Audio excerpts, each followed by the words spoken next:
우리 손에 들린 성경은 오류가 하나도 없죠. 예. 우리는 그 책을 성경이라고 부르고 그 성경을 우리는 최종 권위로 삼는 그런 자들입니다. 맞습니까? 오늘 말씀을 통해서 성경만을 최종 권위로 삼는 사람이 내리는 결론, 사도 바울을 통해서 그 말씀을 나눠보도록 하겠습니다. 로마서 1장은 우리가 지난 시간들에 살펴봤듯이 사람이 구원받아야 하는 존재, 왜 구원받아야 하는가?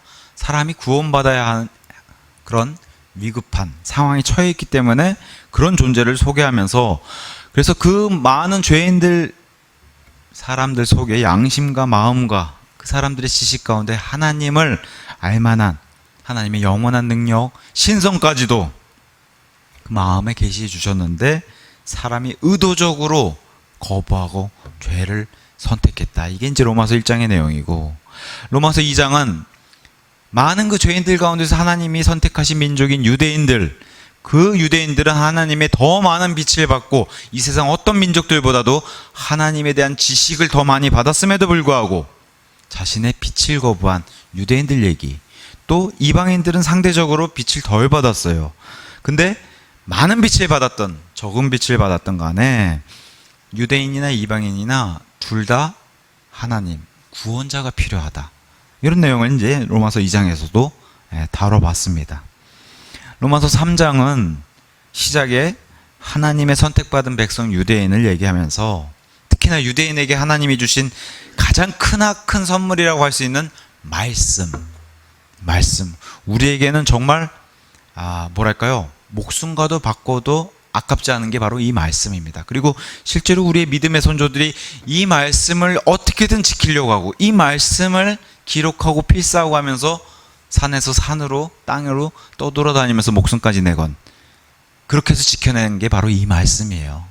그 말씀을 최초로 유대인에게 줬다는 거예요. 그래서 유대인과 말씀과 그리고 이것과 아주 밀접한 관련이 있는 게 바로 하나님의 심판입니다. 하나님이 말씀으로 심판하신다는 거, 그런 내용들을 좀 살펴보려고 합니다. 자, 본문 1절에 시작하면 이렇게 시작합니다. 그렇다면 유대인이 지닌 이점이 무엇이냐, 또는 할례의 유익이 무엇이냐. 이점, 영어로 어드밴티지 하면 이점을 나는 뭘 챙겨줄 거야, 그럼 너는 2개 더 주고 시작할게, 이런 게 이점이에요. 유대인들은 남들보다 더 많이 준 게 있었다는 거예요. 하나님께서 주신 게. 그래서 이 세상 민족들 가운데 내가 삼은 특별한 백성, 선택받은 백성, 특별한 보물, 장자, 이 모든 수식어가 다 이스라엘에게 붙는 겁니다. 유대인들에게 붙는 거예요. 그래서 이들은 특히나 로마서 9장 4절 5절에서도 이렇게 얘기합니다. 그들은 이스라엘인들이라 그들에게는 입양과 영광과 언약들과 율법을 주심과 하나님을 섬김과 약속들이 속해 있느니라. 조상들도 그들의 조상들이요 육체에 관련해서는 그리스도께서 그들에게서 나셨으니 그분은 모든 것 위에 계시는 분이시요 영원토록 찬양받으시는 하나님이시라. 아멘. 심지어 예수님이 유대인이에요. 예수님이 유대인으로 오셨다는 거예요. 이 정도면 유대인의 이점 자랑할 만하죠. 유대인이 그걸로 시작하는 겁니다. 오늘 그러면서 유대인에게 하나님이 너는 나와 특별한 관계를 맺은 특별 백성이기 때문에 내가 너랑 나랑 특별 관계를 맺었다고 하는 표식으로 우리 할례를 하자. 그렇게 해서 아브라함부터 시작해가지고 할례를 시작했는데, 그럼 할례 유익이 무엇이냐? 우리는 할례 받은 민족입니다. 이걸 자랑하면 하죠. 할례 자체가 어떤 능력이 있는 건 아니에요. 그거 받았다고 해서 어떤 능력이 있는 건 아니에요. 그걸 받았다고 해서 구원받는 것도 아니고. 근데 할례 자체가 내가 하나님과의 특별한 관계를 맺은 민족, 백성이다. 이건 좋은 거죠. 이점이 맞죠. 다만 이 할례 가지고 유대인들이 너무 자랑을 하니까 이 할례는 하나님의 언약 백성이라는 징표일 뿐 사실 자랑거리가 아닌데 이것을 더 자랑했다는 거예요. 할례. 그래서 이것은 사도 바울이 너희가 육신을 자랑하는 거다, 이 할례를 통해서. 그래서 갈라디아서 6장 13절에 이렇게 얘기합니다.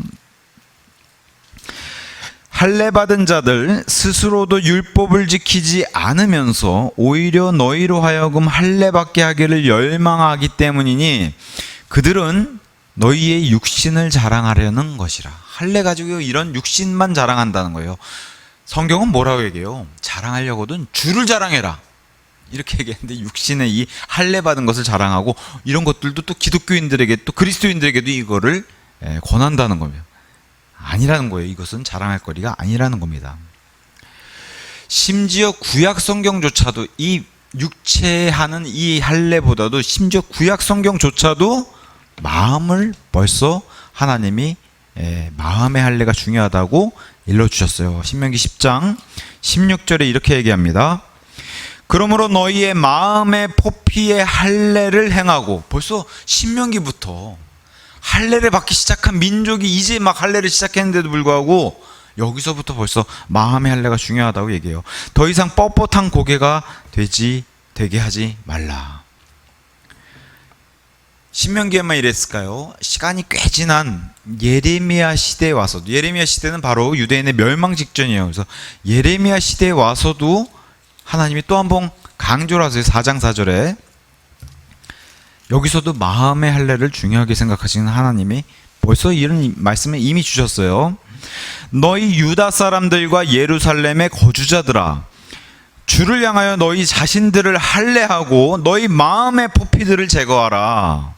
이는 너희가 행동하는 것들의 악으로 인하여 나의 노여움이 불처럼 나와서 태우지 않게 하려 함이니 아무도 그것을 끌 수 없으리라. 육체에 받는 할례만 자랑할 줄 알았지, 이렇게 마음의 할례로 하나님을 향해서 참되게 이렇게 할례를 한 민족이 아니라고 이렇게 성경은 강조를 합니다. 그러니 이제 문제가 이제 이렇게 터지는 거죠. 유대인들이 마음의 할례를 중요하게 생각했다면 2장 29절 말씀처럼 하나님의 칭찬을 받았을 거리라는 거예요. 근데 못 받았죠. 오히려 유대인들이 망하게 생겼으니까 지금 이 말씀을 주는 겁니다. 그래서 그들의 이점이 무엇이냐, 할례의 유익이 무엇이냐, 이 답을 2절에 주는 거예요. 2절, 모든 방면마다 많으니 무엇보다도 먼저 그들에게는 하나님의 신탁의 말씀들이 맡겨졌기 때문이라. 유대인들의 유익이 어마어마하게 많습니다. 하나님의 집이신 성전을 소유하고 있었어요. 또 희생제사의 방법의 지식을 유일하게 알고 있는 민족이었어요. 영원한 땅의 약속을 받은 민족이고 하나님과의 언약을 맺은 사이, 어떤 민족이 이런 언약을 맺었어요? 또 기적과 표적을 보여주신 유일한 민족. 이 모든 걸 다 가지고 있었는데 이게 중요한 게 아니란 거예요. 무엇보다도 하나님의 신탁의 말씀, 여기 특별한 말씀을 줬죠. 신탁의 말씀, 아예 입속에 넣어주신 말씀이라는 거예요. 이 이스라엘 사람들에게는 그런 신탁의 말씀이 맡겨졌다.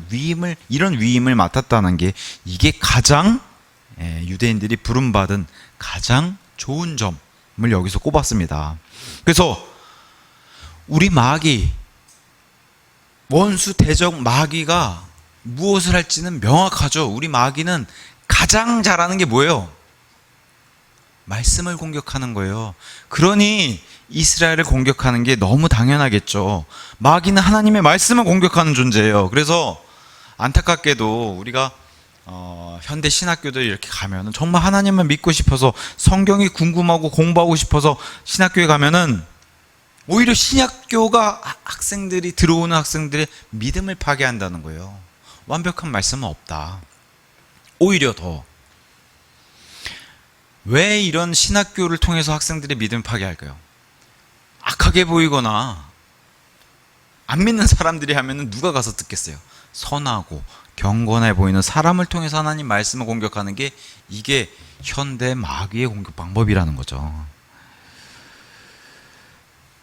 이스라엘도 그랬고 현대 사람들도 그러고, 구약 성경에서 가장 중요한 게 이런 게 아닙니까? 라고 생각했던 게 원래 왕국이나 약속의 땅, 사람들은 이런 데 관심을 더 뒀다는 거예요. 근데 우리 하나님의 생각은 완전 사람의 생각과 다르다는 겁니다. 하나님은 가장 중요하게 생각한 게 뭐예요? 기록된 말씀. 그래서 기록된 말씀을 하나님 최고로 귀하게 여기시고, 내가 가장 귀하게 여긴 것을 준 민족이 바로 유대인들이라고 여기서 소개를 해주는 겁니다. 이 귀한 걸 받고도, 물론 말씀은 필사는 잘했어요, 유대인들이.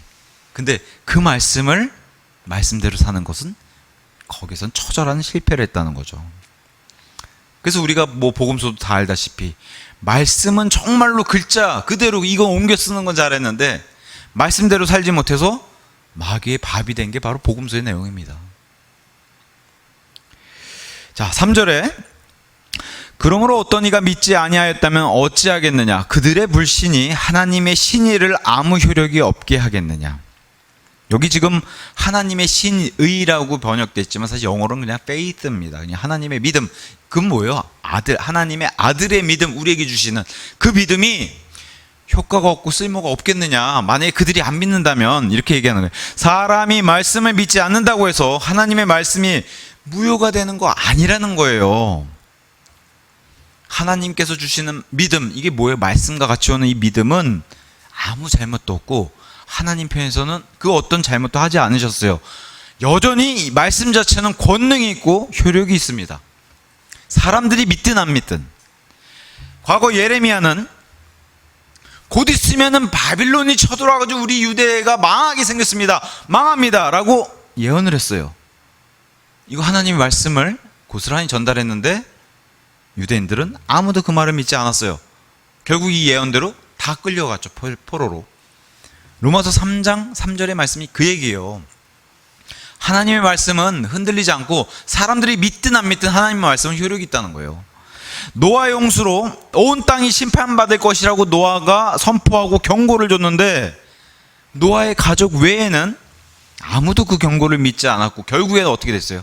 홍수로 온 땅이 심판받고 사람들도 다 심판받았어요. 하나님 말씀 효력이 없어요?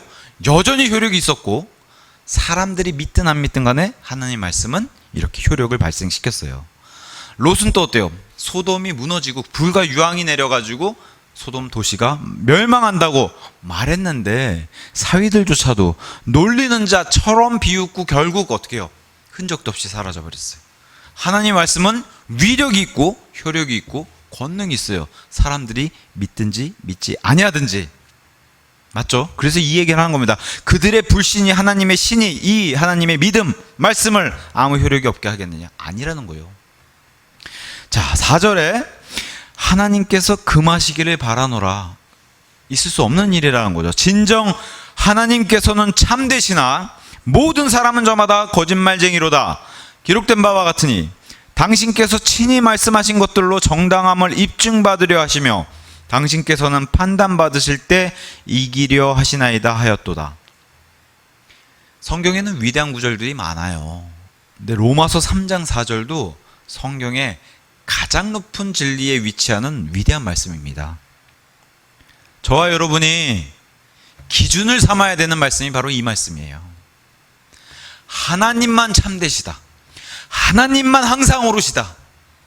심지어 나도 거짓말쟁이지만 하나님만 옳으시다. 우리 성경이 표준이잖아요. 기준, 표준. 이런 말씀들이 기준과 표준으로 삼아야 되는 그런 말씀이라는 거죠. 하나님께서 언제나 옳으시다. 이것이 그리스도인의 믿음의 기초입니다. 우리 믿음의 가장 기초석이 되는 믿음이 바로 이런 거예요. 하나님만 옳으시다. 내가 아무리 진실한 마음, 내가 생각해도 내가 진실한 마음이었던 것 같아요. 그럼에도 불구하고 성경과 다른 것을 말한다면 우리는 성경편에 서야 된다는 거예요.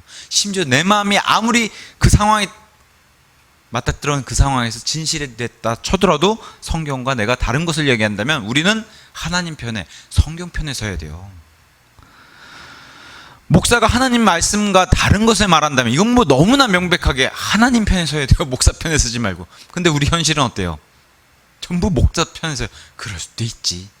좀 사람이 다 완벽하지 못하니까. 이런 식으로 아닙니다. 목사가 잘못하면은 성경 편에 서야 돼요. 하나님 편에 서야 돼요. 뭐 세상 기독교, 뭐 교회가 속한 교단이 하나님 말씀과 다르게 말한다. 제가 뭐 예전에 답답한 것 중에 하나가 교단이 WCC에 가입돼 있는데 우리 교회는 가입은 돼 있지만 달라요 라고 얘기를 해요. 네. 근데 교단이 하나님 말씀과 다르다면 당연히 우리 하나님만 항상 옳으시다, 이겁니다.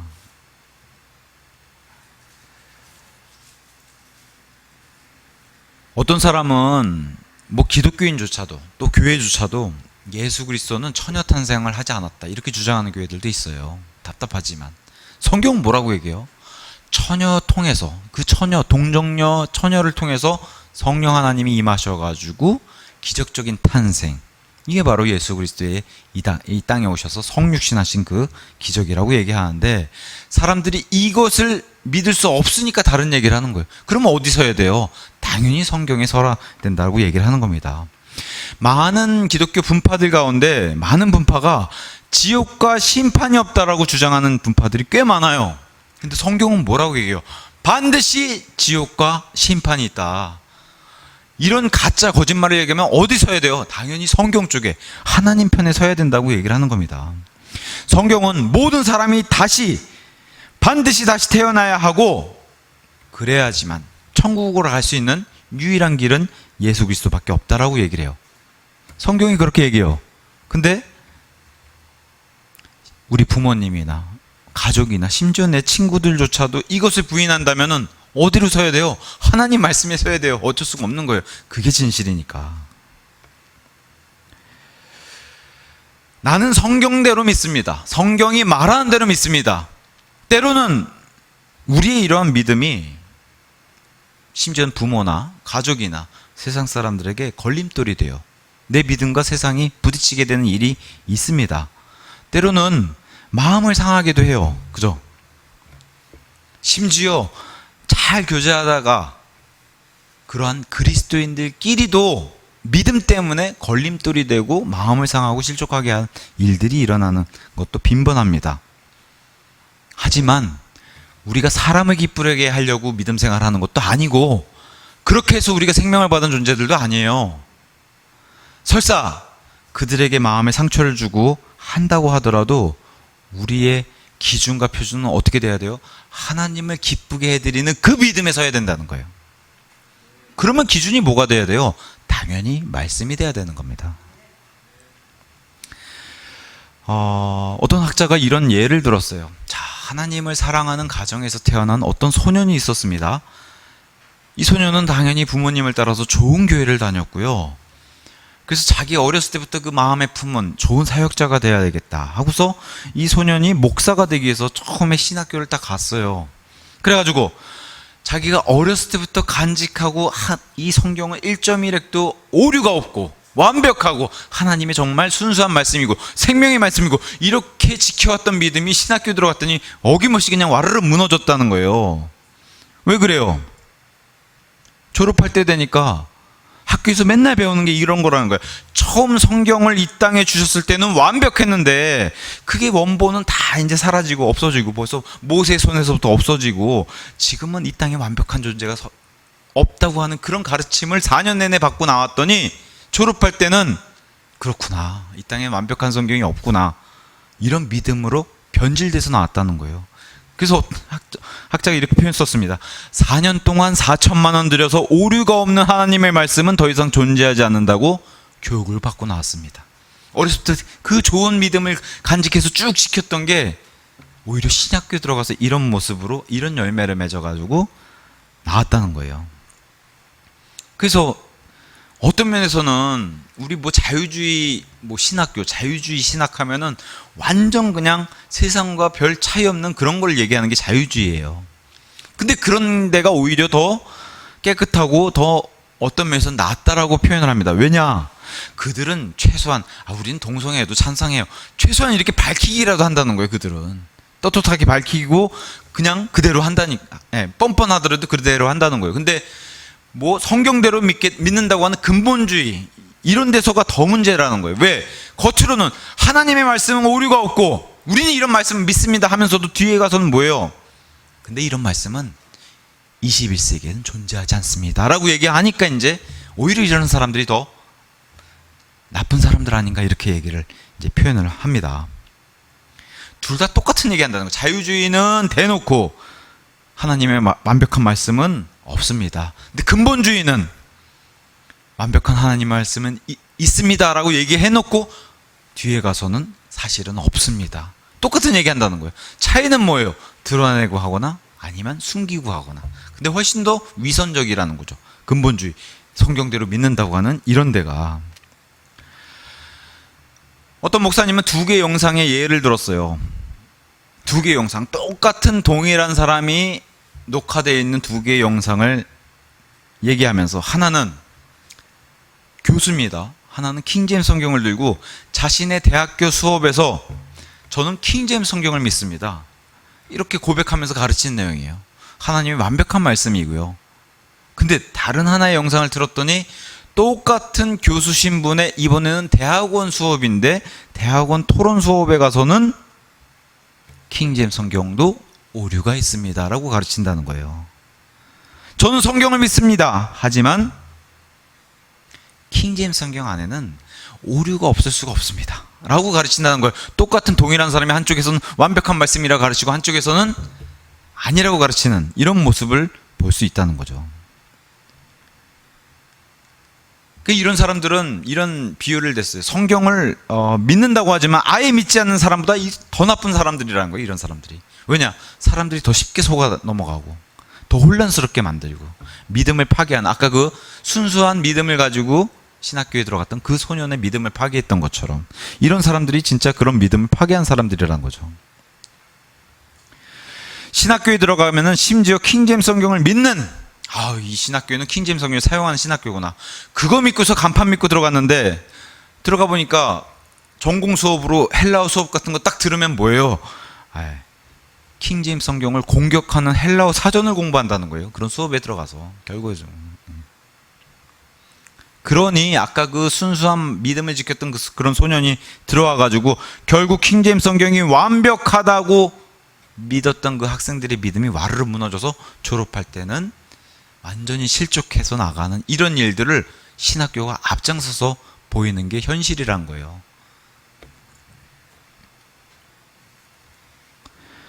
성경을 믿지 않으면서 믿는다고 고백하는 것은 아무 의미가 없죠. 그 얘기를 하는 겁니다, 지금. 자신이 지은 죄를, 정의를 바꾼다고 해서 죄를 안 지은 것도 아니라는 거예요. 편하는 건 없다는 거죠. 결국에 죄를 지었는데 죄를 안 지은 척 하는 거랑 똑같은 얘기라는 거죠. 물론 세상에 완벽한 교회, 완벽한 목사, 완벽한 사람, 완벽한 신학교 이런 건 없어요. 그렇다고 해서 죄를 용납하라는 것도 아닙니다. 다만 완벽한 게 있음에도 그것을 외면하는 게 문제라 되는 거예요. 왜? 이 땅에 지금 21세기 이 대한민국에도 완벽한 성경이 있습니까? 없습니까? 있어요. 있는데 이것을 마치 불완전한 사람, 불완전한 교회, 이 땅에 있는 모든 게 불완전하니까 성경도 불완전한다, 사람 손으로 쓴 걸로 자꾸 격을 떨어뜨려가지고 이렇게 만든다는 거죠. 단순히 성경의 격을 떨어뜨리는 게 아니라 이 배후에는 마귀가 뭘 노려요? 믿음을 떨어뜨리려고, 실족을 주려고. 이 크나큰 배후에서 이 활동을 하는 마귀의 이런 배후를 통해서 사람들이 믿음이 우수수 떨어지는, 우리가 사는 시대가 바로 그런 시대 아닙니까? 믿음을 찾아보기 힘든 시대. 나가서 복음 전하는 시대는커녕 우리의 믿음 지키기도 힘든 시대, 그런 시대입니다. 때가 가까이 왔기 때문에. 중요한 요점은 성경과 다른 얘기를 그 누구가 한다고 하면 그건 옳지 않은 거고 하나님만 옳으시다, 이게 기준이란 겁니다. 항상 성경을 믿는 게 가장 안전하죠. 왜? 성경은 흔들리지 않으니까. 우리 성경만이 최종 권위, 더 이상 이 권위 위에 뭘 둘 수가 없어요. 성경은 곧 하나님이시기 때문에. 절대적인 진리, 요즘 당신과 나는 생각이 다르죠. 우리 서로 존중합시다, 그런 시대예요. 아인슈타인이 큰일을 해냈죠. 상대성 이론 같은. 그래서 우리가 상대주의적인 그런 시대를 살고 있어요. 근데 그러다 보니까 성경 말씀도 당신이 주장하는 교리, 내가 주장하는 교리 서로 존중하고 인정하자, 이 태도가 다 나쁘다는 건 아니지만 그렇게 되면은 하나님의 절대적인 진리가 없어지기 때문에 이게 훨씬 위험한 거예요. 그래서 절대적인 진리는 성경 안에만 있습니다.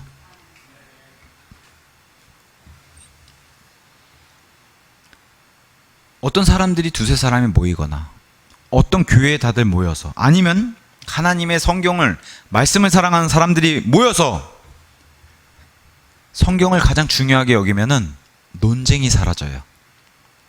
왜? 성경을 사랑하는 사람들은 겸손하기 때문에 논쟁이 사라진다는 거예요. 예를 들면 사람이 어떻게 구원받는가? 에베소서 2장 8, 9절 사람이 믿음을 통해 은혜로 구원받는다. 논쟁이 없어져요. 왜? 절대적인 진리가 그걸 말씀을 하고 계시기 때문에. 사람들 사이에서 논쟁이 생기는 이유는 뭐예요? 성경을 최종 권위로 인정하지 않기 때문에 논쟁이 생긴다는 거예요. 요새 뭐 예수님이 12살부터 30살까지 뭐 했는지 뭐 이런 것도 유튜브에 그냥 막 이런 가짜 뉴스들이 쏟아져 나오고 무슨 도마와 바돌롬의 복음 뭐 이상한 그런 복음서들 이런 데 현혹되지 말라는 거예요. 하나님께서 우리에게 주신 이 믿음, 그리고 견고한 믿음은 66권만 손에 쥐어주셨다는 거. 이 믿음을 잃으시면 안 돼요. 여기에 무슨 뭐 마리아 복음, 하나님의 뭐 특별한 실체를 밝힌 유일한 여인, 뭐 요새 유튜브가 그런 걸 쏟아내고 있어요. 요새 AI가 그런 걸 쏟아내고 있고 가짜들이 그런 걸 쏟아내는 거예요. 조심하셔야 돼요. 요즘 같은 시대에는 더 진리의 말씀은 흔들린 적이 없어요. 이런데 흔들린 진리의 말씀도 아니고요. 이런 거를 최종 권위로 인정 안 하니까 자꾸 이런 걸 끌고 가지고 논쟁을 만들어나는 거예요. 그런 걸로 사람들끼리 관심 또 가십거리를 불러일으키고. 잠언 30장 5절 하나님의 모든 말씀은 저마다 순결하니라. 그분께서는 자신들의 신뢰를 그분께 두는 자들에게 방패가 되시느니라. 하나님의 말씀은 하나님의 모든 말씀 순결하다고 얘기해요. 예를 들면 제가 90% 10% 이렇게 나눠서 하루 10시간 활동하는 10시간 동안 나는 90%는 당신을 향해서 내가 제 아내를 향해서 순결할게. 90%는 당신을 100% 사랑해줄게. 근데 나머지 10%는 다른 여자를 좀 사랑할게. 그러면 이게 100% 완전한 순결이 되나요? 안 되죠. 우리 하나님, 특히나 성경에 우리가 신뢰하는 게, 제가 성경은 90% 신뢰합니다. 아니, 그건 신뢰 안 하는 거예요. 그 얘기를 드리고 싶은 거예요. 그건 신뢰 안 하는 거다. 완전히 믿어야만 하나님이 기뻐하신다는 거예요. 완전히. 그래서 아무리 작은 겨자씨, 참깨만 하잖아요. 그 작은 겨자씨만 한 믿음이라도 100%를 원하신다는 거예요. 90% 뭐 9대1, 7대3 무슨 이런 교통사고 나누듯이 이런 거 원치 않으시다는 하나님은 자신을 향해서 온전히 100% 다 전체를 원하시는 게 바로 하나님이시라는 겁니다. 근데 사람은 이런 걸 따지고 저런 걸 따지고 논쟁을 가져오기 좋아하고, 그래서 우리 예수님께서 이 땅에서 요한복음 12장 47절 48절에 결국 마지막에 가서 심판을 하는 것은 말씀이다. 아예 예수님 못을 이렇게 박으셨어요. 12장 47절 48절 이렇게. 그런데 만일 어떤 사람이 나의 말들을 듣고 믿지 아니한다면 나는 그를 심판하지 아니하느니라.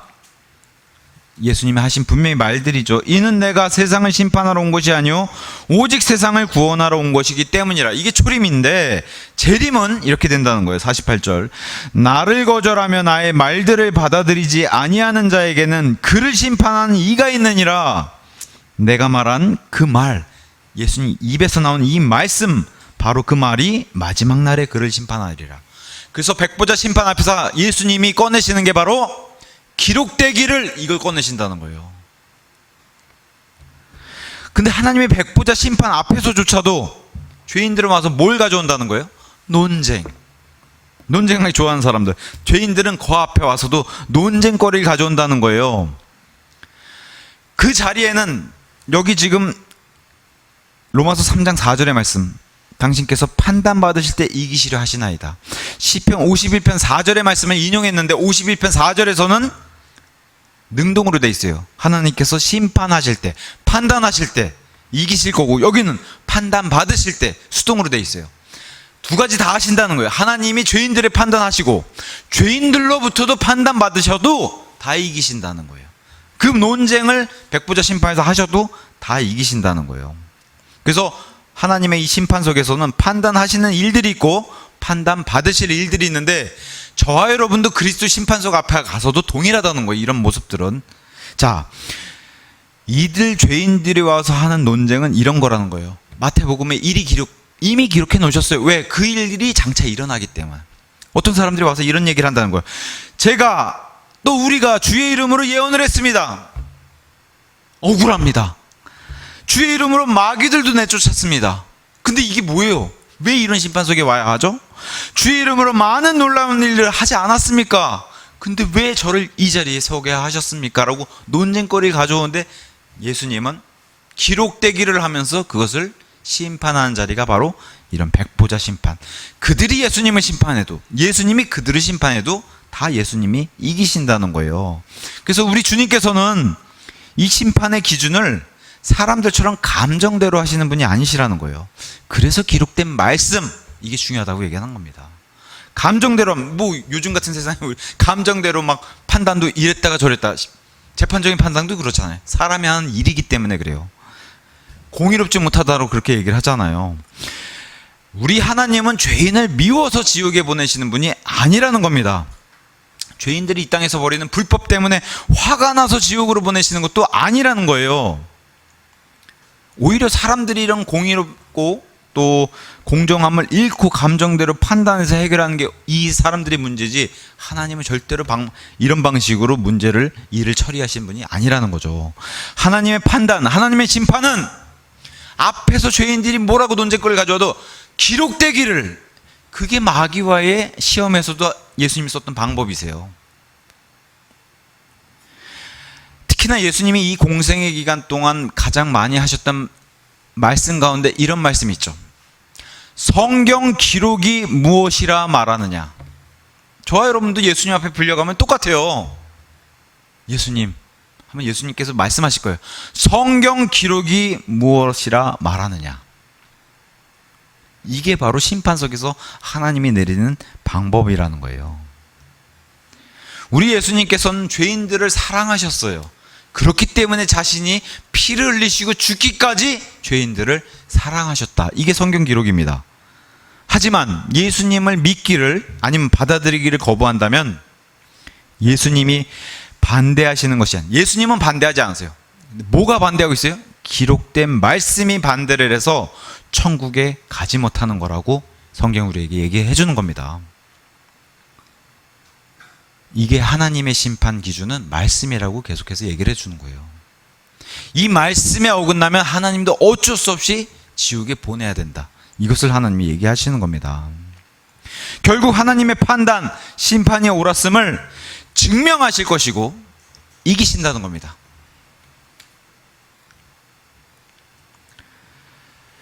어떤 분이 이런 얘기를 했어요. 목사의 역할이 뭡니까? 목사가 존재해야 된 이유가 뭡니까? 정확히 무엇입니까? 이런 질문을 했는데, 목사는 구원받은 사람들이 그리스도의 심판석에 서게 될 때를 대비해서 돕는 역할을 하는 사람이라는 거예요.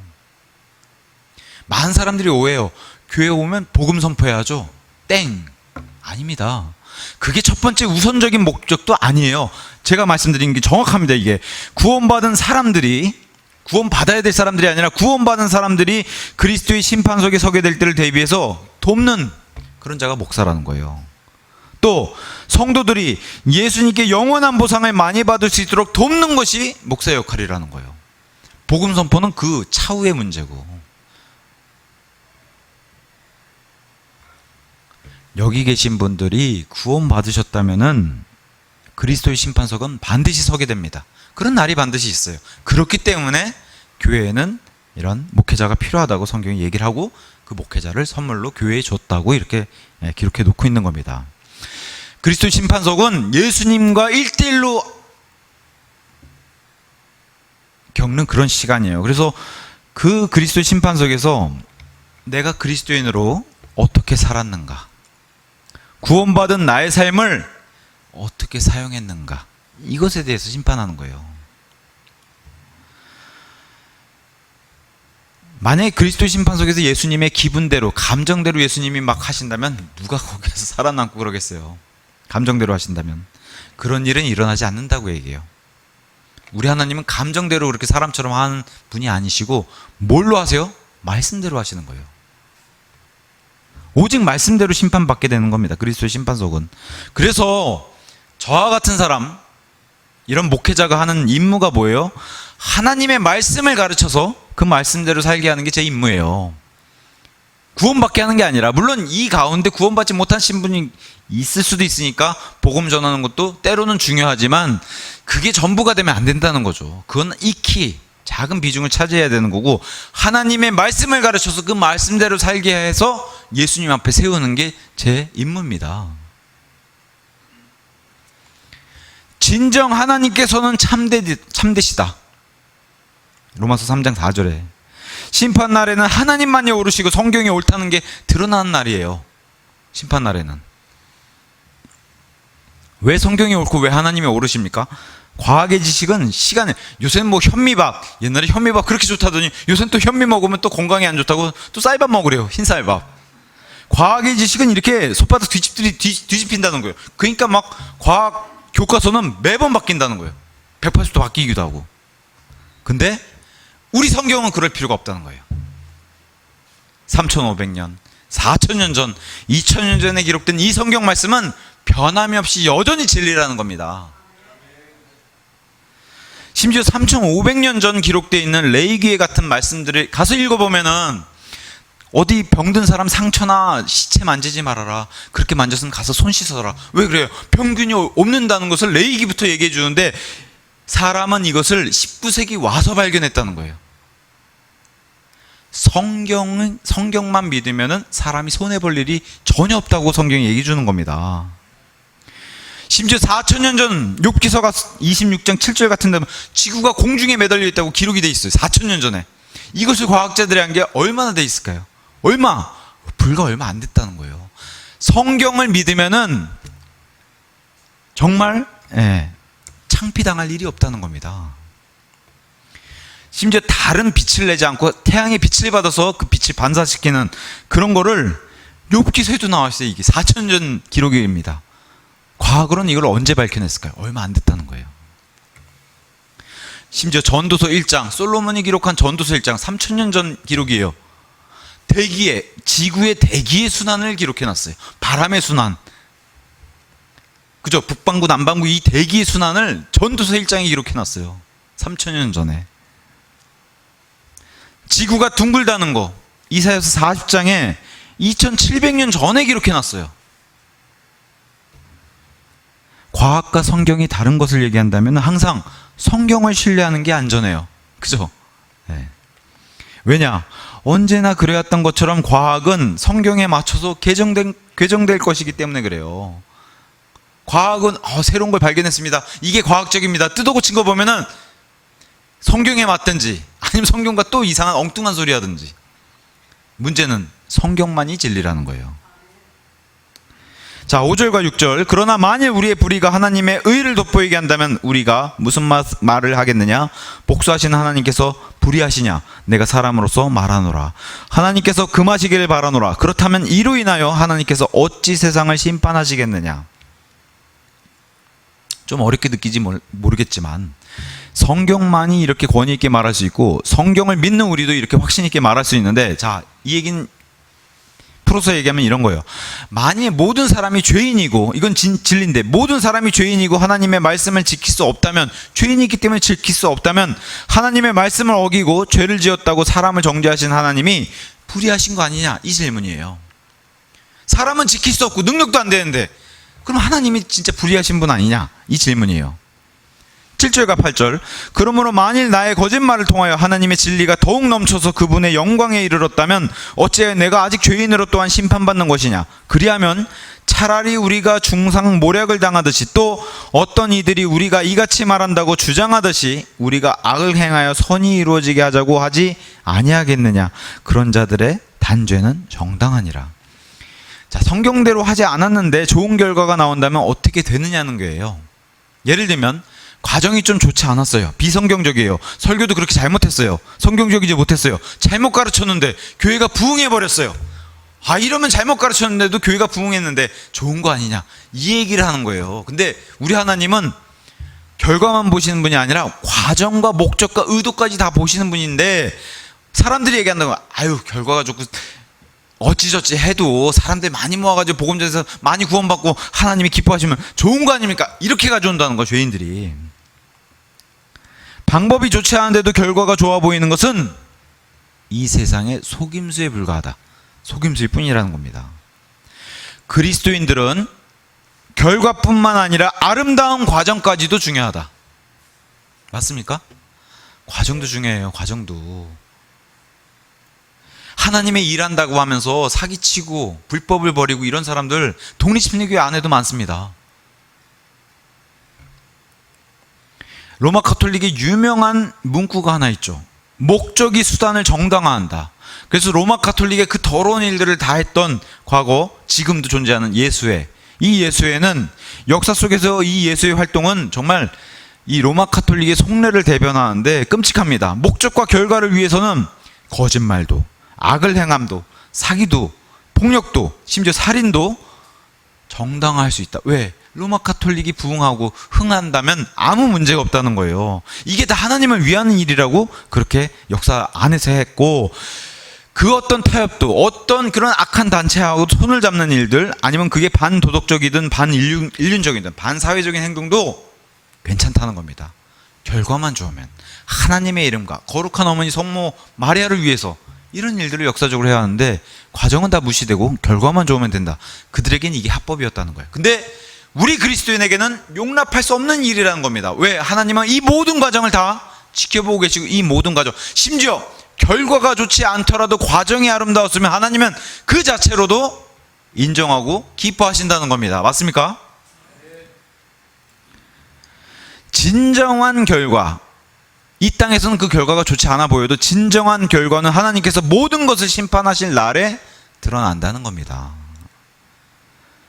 누가 하나님을 사랑했는지, 누가 성경대로 살았는지, 하나님의 말씀이 있는 그대로 선포되었는지, 그분 앞에서 떳떳하게 서서 심판받을 준비가 되어 있는지. 9절. 그렇다면 무엇이냐? 우리가 그들보다 더 나으냐? 절대로 아니니라. 이는 우리가 앞서 유대인들과 이방인들 모두를 입증하여 그들이 다 죄 아래 있다고 하였기 때문이라. 성경을 최종 권위로 믿는 사람의 결론이 바로 이거예요. 모두가 죄 아래 있다는 거. 우리가 구원받았다고 해서 뻐길 필요도 없고 자랑할 필요도 없고 우리는 의인입니다, 이러지 말라는 거예요. 모두가 죄 아래 있다. 여전히 저와 여러분 구원받은 교회도 구원자가 필요해요. 왜? 우리 아직 이 땅에 살고 있거든요. 그리고 이 땅에서 여전히 우린 죄를 저지르고 있거든요. 그저 하나님이 우리를 의인으로 여겨주시는 것뿐이지 우린 여전히 죄를 쏟아내고 있어요. 그렇기 때문에 우리도 죄 아래 있다라고 얘기해요. 여기 지금 유대인들과 이방인들 죄 아래 있는데 사도 바울이 얘기하잖아요. 우리는 더 낫냐? 아니, 절대로 아니니라. 우리가 누구예요? 교회예요. 유대인, 이방인, 교회, 요 세 개가 다 들어간단 말이에요. 다 죄 아래 있는 건 똑같다. 이방인들 죄인들이다, 로마서 1장. 유대인들 죄인들이다, 로마서 2장. 로마서 3장, 교회 너희도 죄 아래 있다. 우리가 그들보다 나으냐? 절대로 아니다. 우리 교회도 다르지 않다. 저와 여러분들 지난 한 주도 죄 가운데 살고 죄를 쏟아냈어요. 틀렸습니까? 맞잖아요. 이번 주도 하나님의 의 가운데 살면 좋겠지만 죄의 열매들을 우린 또 쏟아낼 거예요. 그래서 우린 여전히 예수님이 필요한 겁니다. 맞습니까? 예. 저와 여러분, 이 진주영광 침례교회도 여전히 우리의 구원자 예수님이 필요해요. 이번 한 주도 필요한 겁니다. 그 얘기를 구절에서 하는 거예요. 여전히 죄 가운데 있기 때문에, 죄 아래에 있기 때문에. 그러면서 10절, 기록된 바와 같으니라. 의로운 자는 없나니 없도다. 한 사람도 없도다. 교회도 하나님 보시기에 의롭지 않다는 거예요. 유대인도 이방인도 다 의롭지 않다는 거예요. 이게 진리입니다. 한 사람도 하나님의 기준에 충족한 사람은 없어요. 그래서 예수님이 필요한 겁니다. 여전히 인류 전체를 고발하는 기소장 같은 거, 이 로마서 3장 10절은 모두가 죄인이고 예외가 없다는 거예요. 하나님 앞에서는 다 더러운 누더기고 뭘 좀 착한 일 했다고 가져오면 하나님이 다 소용없다라고 얘기하는 그런 말씀이에요. 이런 말씀을 통해서 우리가 어떤 상태에서 이런 누더기 아니면 지옥에 갈 수밖에 없는 이런 존재 상태에서 이런 상태로 처해 있는 우리를 구원해 주신 거예요. 그러면 그런 구원을 받은 것을 되돌아보고서 그럼에도 우리가 여전히 죄를 저지르고 있잖아요. 그런 육신을 가지고 있다는 것을 겸손하게 받아들여라는 겁니다. 구원받았어도 여전히 저와 여러분 교회 역시도 구원받았어도 여전히 악하다 이겁니다. 하나님 편에서 여전히 너희는 악하다. 어떤 사람들은 구원받았으면 그걸로 끝입니다 하고 막 진짜 원하는 거 다 하시는 분들도 계세요. 정말 예수님 앞에 가면 갈기갈기 그냥 다 타서 내가 불로 심판하리라 해서 태워보니까 아무것도 안 나면 정말 얼마나 비참합니까? 이 땅에서 그렇게 살면 안 되는 건데 저와 여러분이 구원받은 교회에 임에도 불구하고 여전히 악하다 이겁니다. 로마서 지금 3장 9절 10절에서 하는 성경을 최종 권위로 두는 사람들이 내리는 결론이 바로 이거예요. 어떤 분은 이런 표현했는데 너무 적절해요. 자, 여러분 구원 받으셨습니까? 그렇다면 단지 구원 받았을 뿐입니다. 그죠? 단지 구원 받았을 뿐이에요. 이제 시작이고 아직 갈 길이 멀다라고 얘기하는 겁니다. 다시 태어나셨습니까? 이렇게 질문을 던지고 나서 그럼에도 나는 여전히 불의하고 악한 존재입니다. 그러나 세상 사람과 다른 것은 내가 여전히 악하고 불의한데도 불구하고 나는 하나님을 찬양하는 존재입니다. 요거 이렇게 불러주신 게 감사한 거지 우린 여전히 불의하고 악하다는 거예요. 의로운 자는 한 사람도 없나니 없도다 한 사람도 없도다. 이게 하나님의 진리의 말씀이에요. 저와 여러분 구원 받았어도 이렇다는 겁니다. 어떤 사람들은 아유 왜 세상에 의인이 없어요? 의인이 이렇게 많지. 공감 못 하시는 분들도 있을 거예요. 왜? 사람 눈에 의인들이 많거든요. 때로는 뭐 목숨을 던지는 그래서 구해주는 사람도 있을 거고 남 모르게 불쌍한 사람 돕는 사람도 있을 거고 아 우리 부모님이 진짜 의인입니다. 내 남편 내 아내가 진짜 의인입니다. 왜 세상 사람들 의인 많잖아요. 근데 왜 성경은 의인이라고 얘기를 안 합니까?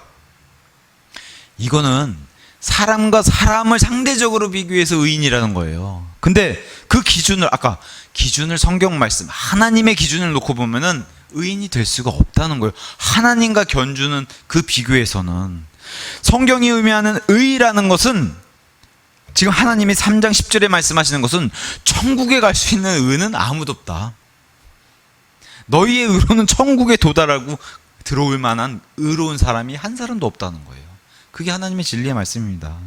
의는 상대적인 게 아니라 절대적인 거라고 하나님 말씀해 주시는 거예요. 절대적인 거다. 절대적인 진리가 그래서 필요하다는 거예요. 절대적인 기준. 하나님 앞에서 의로운가? 부모와 자식 간에 아니면 뭐 형제 간에 부부 간에 이런 의를 보지 말고 하나님 앞에서 의로운가? 하나님의 말씀과 비교해도 의로운 삶이었는가? 이게 훨씬 중요하다고 얘기를 하는 겁니다. 근데 어느 누구도 어느 누구의 삶도 이 성경과 비교하면은 의롭다고 할 수 없나니 없도다. 단 한 사람도 없도다. 이렇게 이제 결론을 맺는 거예요. 왜? 어느 누구도 항상 하나님께서 하시는 말씀하시는 대로 행하면서 살지 못하기 때문에 한 명도 그렇게 사는 사람이 없다는 거야. 한 명도. 더 중요한 것은 사람들과의 이런 비교가 아니라 하나님과의 어떠한 관계를 맺지 않고 하는 선행은 아무 의미가 없고 그래서 하나님은 다 누더기 이렇게 얘기하는 겁니다. 결국 그것은 사람에게서 나온 의지 하나님에게서 하나님의 의와는 상관이 없다는 거예요. 성경을 최종 권위로 삼는 사람의 결론. 우리 역시도 여전히 죄 아래 있고 우리 역시도 하나님 보시기에 여전히 의롭지 못하다는 게 이게 결론입니다. 자, 예수님을 만나는 그날에 그분의 심판석에서 말씀이 기준이 되고 성경이 무엇이라 말하느냐 기록되기를 예수님 앞에서 이런 얘기들을 듣는다는 거예요. 물론 성경을 아예 모르면은 예수님이 더 책망하시겠지만 저와 여러분 그래도 어느 정도 말씀을 안다고 하면은 그 앞에 가서 예수님이 이 말씀으로 책망하신다는 거예요. 말씀대로 심판하신다는 겁니다. 저와 여러분도 동일하게. 그렇다면은 우리 손에 완벽한 말씀이 들어있다는 거 얼마나 귀합니까? 이걸로 심판하시겠다고 하시니까 이거를 들고서 이 땅에서부터 그걸 준비한다면 얼마나 귀한 것을 우리에게 주셨습니까? 최소한 다른 사람이 들고 있는 그런 성경들보다는 우리가 예수님의 기준에 더 정확하고 올바른 기준을 손에 가지고 있다는 거기 때문에 구원받았다고 하나님으로부터 제가 의를 소유한 그런 의인입니다 우쭐대고 자랑하는 많은 사람들은 성경과 하나님을 모르는 사람입니다. 그죠? 모르는 사람이에요. 구원받았지만 다시 태어났지만 여전히 더러운 악한 열매들을 내는 육신을 갖고 있다는 거 절대로 잊으면 안 된다는 거예요. 우리가 그러한 존재이기 때문에 우리 교회에도 여전히 죄로부터 구원해줄 성화의 구원자가 필요하다. 그게 누구예요? 우리 주 예수 그리스도. 그죠? 그분께서 주신 말씀. 성경을 최종 권위로 삼는 사람의 결론, 저와 여러분의 결론도 동일해야 합니다. 우리는 여전히 죄 아래 있고 하나님 보시기에 의인은 없나니 없도다 한 사람도 없다는 겁니다. 이 결론에 도달하시면 좋을 것 같아요. 오직 하나님만 참되시고 하나님만 언제나 옳으시다. 이 말씀으로 한 주 살아가는 우리 모두가 되기를 예수님 이름으로 기원합니다. 네.